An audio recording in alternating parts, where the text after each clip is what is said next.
Altro importante traguardo per l'Empedoclina si abbatte, adesso dottoressa.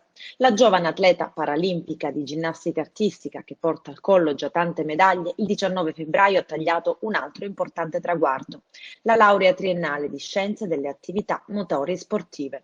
Asia è giovanissima, 21 anni. La sindrome di Down non è mai stato un ostacolo.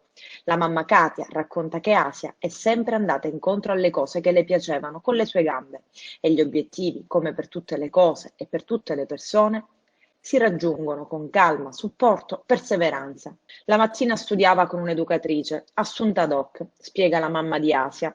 Il pomeriggio, nei ritagli di tempo tra un allenamento e l'altro, studiava con me, che sono insegnante di sostegno. Così ce l'abbiamo fatta.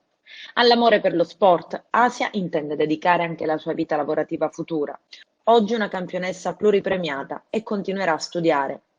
L'aspetta la specialistica in riabilitazione sportiva. Il suo sogno è lavorare nella palestra in cui si allena adesso. E allora, come dicevamo, calma, supporto e perseveranza. Auguroni ed in bocca al lupo ad Asia.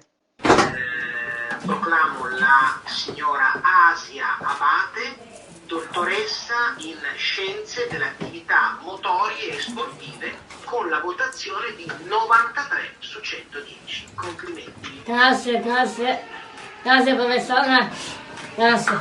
Congratulazioni, un Grazie. applauso. Applauso. Applauso. Congratulazioni.